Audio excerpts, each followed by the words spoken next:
wabarakatuh. Alhamdulillahirrabbilalamin. Wabihi nasta'in wa ala umuri dunya waddin. Wassalatu wassalamu ala asyrafil anbiya wal mursalin sayyiduna wa maulana Muhammadin sallallahu alaihi wasallam. Baik, yang saya hormati tentunya Ibu Ulfah Rahmawati MPDI selaku dosen pengampu mata kuliah pendalaman materi akidah akhlak pada semester 6 ini, yang tentunya saya ucapkan beribu-ribu terima kasih sudah memberikan kesempatan kepada saya untuk menjelaskan mengenai suatu problem yang saya dapatkan untuk memenuhi tugas ujian akhir semester 6 ini. Jadi di sini saya akan membahas suatu problem yang sering kali ditemukan ya di kehidupan sehari-hari. Saya mendapatkan problem ini. Nah, namun pada kesempatan kali ini saya akan merangkum problem tersebut. Tadi kan problemnya adab anak-anak sekarang jika dibandingkan anak-anak pada zamannya saya, terutama jika berhadapan dengan yang lebih tua. Nah, di sini saya akan merangkum problem yang tadi itu menjadi satu judul, yaitu degradasi adab ataupun etika pada remaja milenial. Nah, dalam hal ini akan saya bagi menjadi beberapa bagian untuk menjelaskannya sebagaimana rumusan yang sudah ditentukan oleh Bu Ulfa. Jadi pertama, menyadari adanya masalah tentunya, lalu merumuskan masalah tersebut, mengumpulkan data, dan yang terakhir mengungkapkan hasil analisis, refleksi, solusi atas problem tersebut. Jadi yang pertama yaitu deskripsi gambaran problem. Jadi judul yang sudah saya sebutkan tadi, degradasi adab ataupun etika pada remaja milenial, maka di sini merupakan pembahasan mengenai kemerosotan akhlak ya, atau kemerosotan adab pada remaja milenial.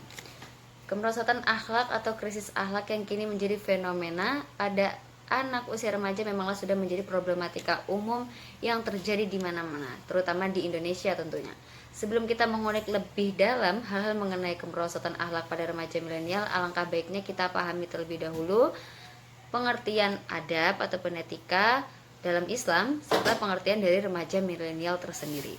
Jadi ada dua yang harus kita pahami dari judul besar tadi. Yang pertama, etika atau adab.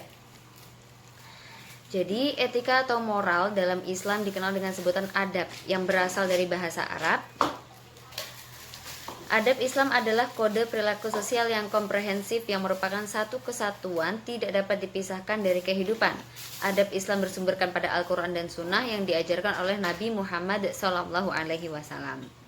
Nah, menurut Ibnu Maskawi, kata akhlak merupakan sinonim dari kata adab, yang artinya perilaku terpuji bagi manusia, yakni perilaku yang baik. Dalam pengertian sehari-hari, akhlak umumnya disamakan artinya dengan budi pekerti, kesusilaan, sopan santun, itu dalam bahasa Indonesia. Nah, pengertian akhlak adalah kemampuan yang kuat tentang sesuatu yang dilakukan secara berulang-ulang yang mengarah kepada kebaikan dan keburukan. Nah, itu baru pengertian dari etika ataupun adab ataupun juga akhlak. Jadi adab sendiri dengan akhlak itu merupakan bersinonim ya, memiliki arti yang sama. Selanjutnya kita masuk ke pembahasan mengenai pengertian remaja. Nah, berdasarkan beberapa pengertian remaja yang telah dikemukakan para ahli, jadi banyak sekali pengertian remaja yang dikemukakan oleh para ahli. Saya mengambil kesimpulan bahwasanya remaja adalah individu yang sedang berada pada masa peralihan dari masa anak-anak menuju masa dewasa dan ditandai dengan perkembangan yang sangat cepat dari aspek fisik, psikis maupun sosialnya. Remaja dalam bahasa Inggris disebut teenager atau usia belasan. Di masyarakat identik dengan citra penuh masalah yang diletakkan di belakangnya. Jadi masa remaja memang sudah menjadi sudah dicitrakan oleh para masyarakat ya dengan berbagai masalah yang timbul di usia remaja gitu. Kita mengenal istilah kenakalan remaja, problematika remaja dan lain-lain. Hal ini menunjukkan persepsi umum dari masyarakat terhadap remaja. Nah, itu singkatnya mengenai remaja. Sekarang kita langsung masuk kepada remaja milenial. Apa itu remaja milenial? Nah, Yang dikatakan dengan generasi milenial atau generasi kelahiran tahun 1980 sampai 2000 adalah generasi yang selalu dikaitkan dengan teknologi yang serba digital dan modern. Jadi remaja milenial ini itu adalah kaitannya dengan ukuran waktu di mana si remaja ini lahir. Jadi antara 1980 sampai 2000 itu dikatakan milenial. Nah, ini masa-masa remaja milenial. Nah, yang mana remaja pada masa ini itu selalu berhubungan dengan kemajuan teknologi digital dan kemodernan, yaitu gadget dan lain-lainnya. Nah, seperti sekarang, teknologi menjadi salah satu hal yang tidak bisa dijauhkan dari kehidupan masyarakat karena dengan teknologi semua yang dikerjakan menjadi lebih mudah dibanding dengan cara tradisional yang rumit. Nah, jadi banyak peneliti menuturkan atau mengatakan ya bahwa remaja saat ini mungkin telah terpaku dengan gadget seperti smartphone, tablet, dan TV. Jadi mungkin di generasi sebelum milenial hanya berkutat kepada TV sebagai bahan hiburan sehari-hari, remaja sekarang itu lebih cenderung kepada gadget, smartphone, dan lain sebagainya. Yang itu tentunya memiliki dampak baik positif maupun negatifnya gitu. Nah, jadi itu singkatnya bagaimana gambaran remaja milenial, bagaimana pengertian remaja milenial. Lalu setelah itu saya akan langsung kepada step yang kedua, yaitu mengumpulkan data. Di sini dalam artian kita akan mencari, mengulik lebih dalam lagi apa yang terjadi di sekitar, apa degradasi adab seperti apa yang terjadi di sekitar kita gitu ya. Nah, sebelum itu tapi saya akan menjelaskan mengenai karakteristik remaja terlebih dahulu. Jadi bagaimana karakteristik remaja? Nah, dalam karakteristik remaja menurut Gunarsa tahun 1989 ya, beliau merangkum beberapa karakteristik remaja yang dapat menimbulkan berbagai permasalahan pada diri remaja, yaitu yang pertama ada kecanggungan dalam pergaulan dan kekakuan dalam gerakan.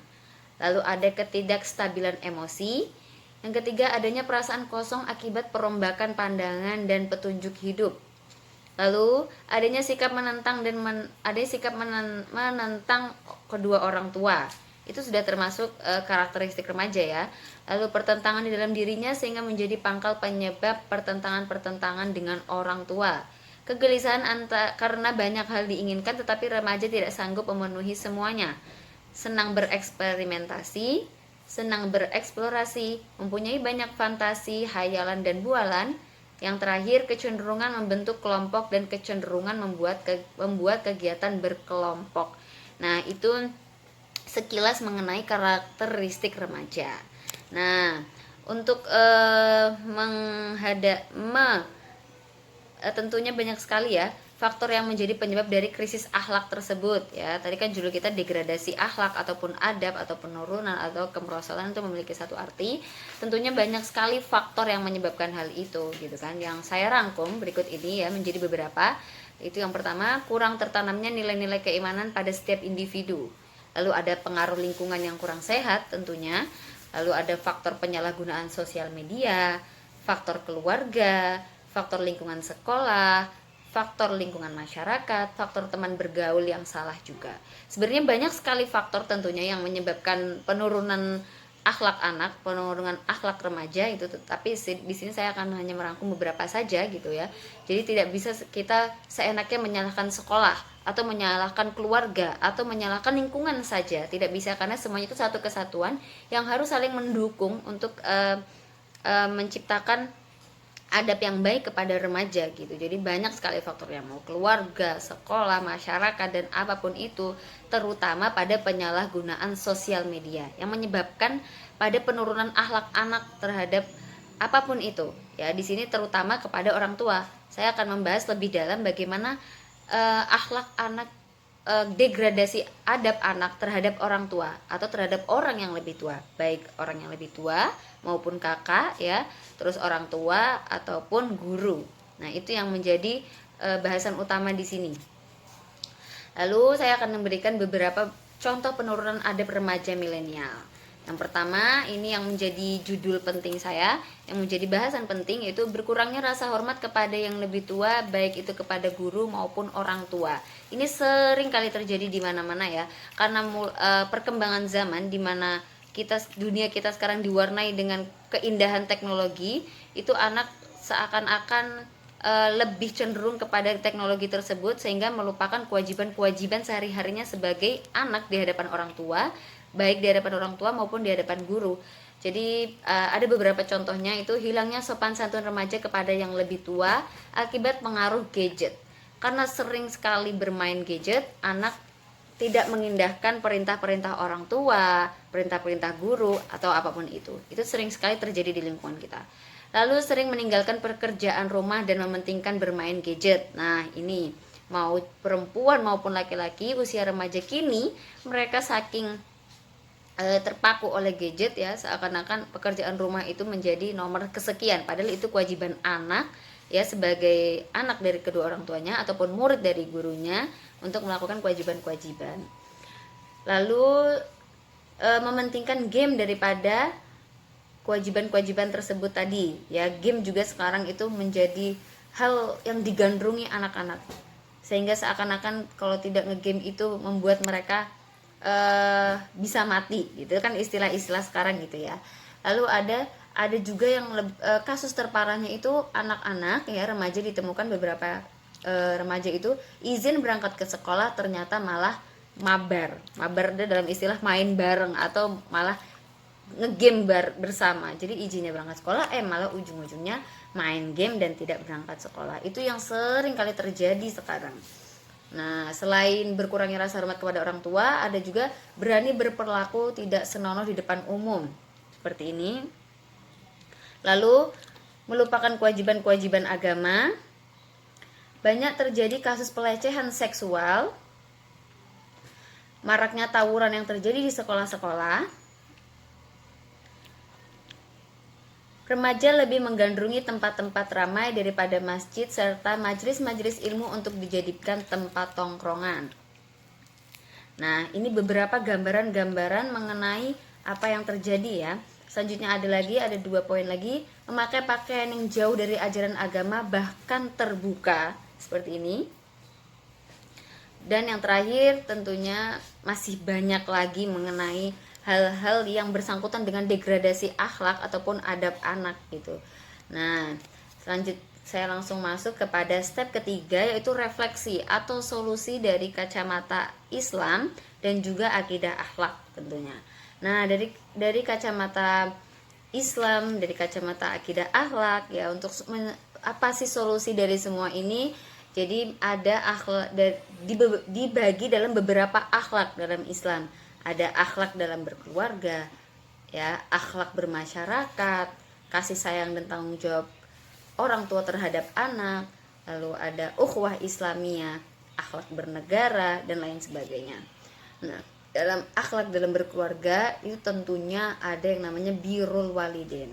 Ya, itu terdiri dari 2 kata, birru dan waliden, yang artinya berarti kebajikan, atau artinya walidain artinya kedua orang tua. Jadi kebajikan terhadap kedua orang tua itu yang sebenarnya harus dilakukan seorang anak ya, seorang remaja terhadap kedua orang tuanya. Jadi adanya wujud atau adanya keinginan untuk berperilaku kebajikan kepada kedua orang tua, birrul walidain.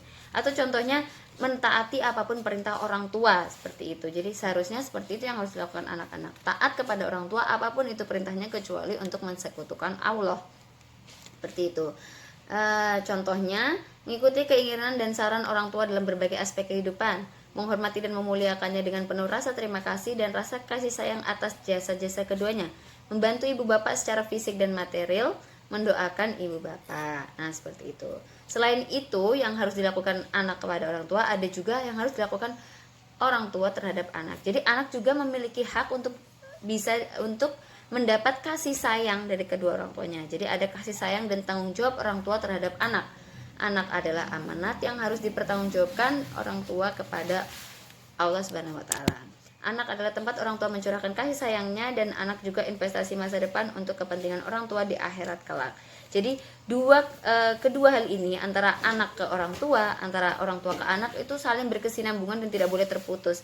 Jadi bagaimana anak memperlakukan orang tua, seperti itu juga yang harus orang tua lakukan kepada anak. Nah, itu yang menjadi problem mungkin di sini. Kenapa ditemukan banyak sekali pergaulan bebas anak-anak atau degradasi adab remaja yang sekarang kita sering temukan itu mungkin juga atas faktor kurangnya kasih sayang, kurangnya rasa tanggung jawab orang tua di rumah ya, sehingga anak berbuat seperti itu di luaran sana. Itu juga menjadi problem baru gitu, adanya mungkin orang tua yang broken home dan seperti itu dan lain sebagainya. Lalu ada akhlak bermasyarakat. Nah, ini juga tentunya wajib untuk dipelajari dan dipraktekkan. Bagaimana akhlak kita tidak hanya di dalam rumah kepada orang tua, tetapi tentunya juga terhadap masyarakat. Jadi ada beberapa adab bermasyarakat, diantaranya bertamu dan adab bertamu dan menerima tamu. Jadi bagaimana kita bertamu, bagaimana kita menerima tamu, gitu. Lalu hubungan baik dengan tetangga, ya. Terus hubungan baik dengan masyarakat luas dan pergaulan muda-mudi. Dalam artian pergaulan muda-mudi di sini kita harus pintar-pintar memilih pergaulan. Jadi bagaimana akhlak atau adab anak remaja sekarang itu tergantung pada bagaimana pergaulan yang dia pilih tentunya. Dan yang terakhir ada ukhuwah Islamnya, yang dalam Islam menunjukkan persaudaraan antara sesama muslim di seluruh dunia tanpa melihat perbedaan warna kulit, bahasa, suku, bangsa, dan kewarganegaraan. Dan yang terakhir ada akhlak bernegara. Nah, itu tentunya. Jadi dari berbagai akhlak yang sudah saya sebutkan, baik akhlak bermasyarakat, akhlak kepada orang tua, ukhuwah Islamiyah, ataupun akhlak bernegara, itu sudah cukup seharusnya untuk merangkum, untuk menjadi solusi dari berbagai masalah degradasi adab gitu. Tapi mungkin dari sini dari setiap elemen tadi mungkin belum bisa berkiprah gitu, mungkin dalam hal ukhuwah masyarakatnya mungkin kurang mendukung, atau orang tuanya juga mungkin yang terjadi ada seperti broken home dan lain sebagainya. Jadi bagaimana seorang individu atau seorang remaja itu pintar-pintar memilih lingkungannya, pintar-pintar memilih pergaulannya, seperti itu. Lalu dalam akidah akhlak sendiri ya, itu sudah dirangkum juga perkara-perkara mengenai adab ya, yang akan menjadi solusi ya untuk degradasi adab ini. Jadi dalam beberapa bab pada jenjang MA dari kelas 10 sampai kelas 12 itu ada beberapa bab yang terfokus membahas mengenai akhlak ataupun adab. Nah, diantaranya itu dari MA kelas 10 sampai 12 itu ada hidup mulia dengan menghormati orang tua dan guru. Nah, itu ada dalilnya Al-Isra ayat 23, Quran surat Al-Luqman, Quran surat Luqman 14 sampai 15, lalu ada Al-Isra ayat 24. Lalu ada juga menjenguk orang sakit sebagai cermin sikap peduli. Itu masih di kelas 10. Lalu ada berpakaian, berhias, perjalanan dan menerima tamu. Lalu etika bergaul dalam Islam, etika dalam organisasi dan profesi. Nah, seperti itu. Itu beberapa pembahasan di kelas 10 sampai 12 mengenai adab. Nah, selanjutnya saya akan membahas mengenai adab menghormati orang tua ya, yang ada di kelas 10. Nah, adab menghormati orang tua, cara beradab yang baik kepada orang tua yang diselipkan ke dalam materi akhlak antara lain sebagai berikut. Yang pertama, menyadari bahwa adanya anak karena terlebih dulu adanya orang tua. Yang kedua, menyadari bahwa di dunia ini tidak ada orang yang mengasihi kita tanpa pamrih selain kedua orang tua. Lalu berusaha menjaga komunikasi keakraban dengan ibu dan ayah setiap hari. Membiasakan berpikir bahwa kebahagiaan anak adalah kebahagiaan orang tua. Maka jika ada kebahagiaan yang diutamakan, tidak ada kebahagiaan yang diutamakan untuk orang tua. Lalu selalu mendoakan orang tua. Nah, lalu tata cara atau adab siswa kepada guru. Setelah tadi kepada orang tua, sekarang kepada guru. Yang pertama, menyadari bahwa kita tidak dapat pintar dan berakhlak baik karena diajar dan dibimbing oleh guru. Lalu menyadari bahwa pekerjaan guru adalah mulia. Yang ketiga, menyapa terlebih dahulu apabila bertemu di jalan dan di tempat-tempat tertentu. Yang keempat, membiasakan mengindahkan nasihat dan tugas-tugas dari guru. Yang kelima, selalu mendoakan guru. Nah, ini beberapa ya yang saya sebutkan mengenai adab kepada yang lebih tua, kepada guru, kepada kakak, ataupun kepada orang tua, yang terangkum dalam buku Akidah Akhlak kelas 10 sampai kelas 12. Nah, mungkin sekian penjelasan dari saya mengenai degradasi adab pada remaja milenial. Untuk kurang lebihnya saya mohon maaf yang sebesar-besarnya. Wabillahi taufiq wal hidayah wa ridha wal inayah. Wassalamualaikum warahmatullahi wabarakatuh.